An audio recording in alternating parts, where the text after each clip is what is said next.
Desde fuera, mi matrimonio parecía un cuento de hadas. Una mansión imponente sobre un acantilado, con vistas a un mar turquesa. Un esposo apuesto, Julian, cuyo nombre era sinónimo de dinero antiguo y poder silencioso. Una vida de lujo inimaginable, envuelta en sedas y diamantes. Me llamaban la mujer más afortunada del mundo cuando mi familia, cargada de deudas que nunca llega comprender del todo, anunció mi compromiso. Yo tenía apenas 19 años. Dijeron que era un acuerdo, una fusión entre la influencia de su familia y el potencial de la mía. Dijeron que aseguraría mi futuro. Me dijeron que era una buena hija por aceptar. Y durante un tiempo, casi les cree. Casi cree en el cuento de hadas. Pero lo que no vean, lo que nadie podía ver detrás de la fachada brillante, eran las cadenas. 5 de ellas.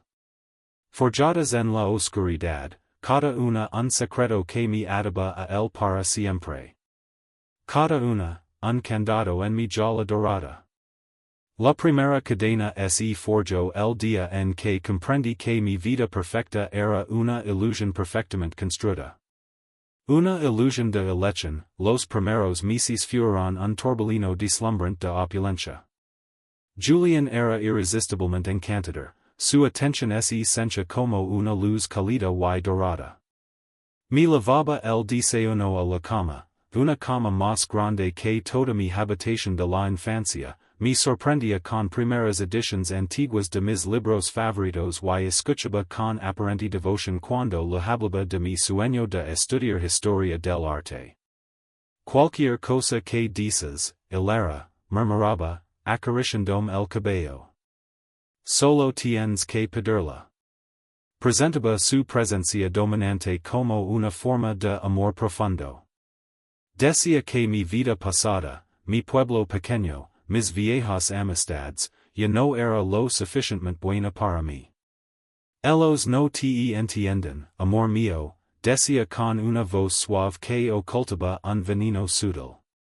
No saben apreciar a la mujer en la que te estás convirtiendo. Déjame protegerte de eso. Déjame ser tu mundo. Y como una tonta, si lo permite. Las llamadas con mis dos mejores amigas se volvieron más cortas, más tensa. Julian siempre estaba allí, apoyado en el marco de la puerta, su presencia como un juicio silencioso sobre sus conversaciones, provincianas, de chismes locales y novios. Siempre sugería un paseo por la playa o un viaje en su convertible justo cuando yo iba a llamarlas. Todo estaba disfrazado de romanticismo. Pero era cálculo. Era corte. Él era un artista del control coercitivo, y yo, su lienzo inconsciente. La primera grita real apareció a los 3 meses. Mi hermana Clara celebraba su fiesta de compromiso en casa. Era algo pequeño, nada comparado con las galas de Julian, pero lo significaba todo para mí. Había planeado el viaje durante semanas. 2 días antes de partir, Julian anunció un viaje sorpresa, a una isla privada en el Egeo.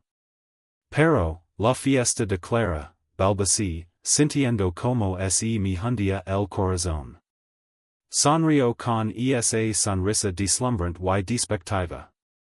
Carino, esa pequeña fiesta. Esto es una experiencia única en la vida.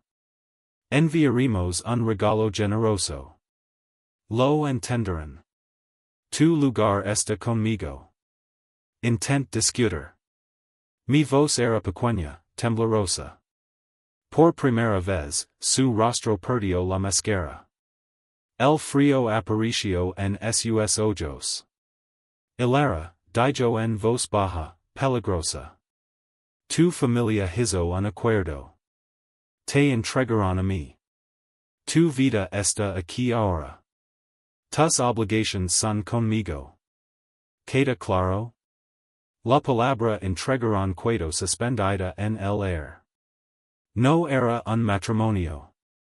Era una transacción. Yo era propiedad. Esa noche la me clara y mente. Mientras ella celebraba con nuestra familia, yo iba en un jet privado, mirando las nubes, sintiendo más sola que nunca. Había ganado. Me había aislado sin muros ni barrotes, solo con amor y lujo. Esa fue la primera cadena, forjada con abuso psicológico, encerrando mi pasado y mi identidad. La ilusión de riqueza infinita fue el hechizo más poderoso de Julián. Ropa de diseñador, autos de lujo, restaurantes donde una cena costaba el salario anual de mi padre. Yo lo tenía todo, y no posía nada. Cuando pregunt por una tarjeta o una cuenta bancaria, Julián se río. ¿Por qué te preocuparías por esas cosas tan tediosas? Yo me encargo de todo. Sonaba a amor. Era control. Me dio una asignación en una tarjeta prepaga. Parecía generosa, hasta que comprendí que era una carrera. Vigilaba cada gasto. Una vez compré libros caros de historia del arte. Esa noche sostuvo el recibo. No necesitas ser tan independiente, dijo, decepcionado. Yo era una invitada en mi propia casa. Un año después, la realidad me golpeó.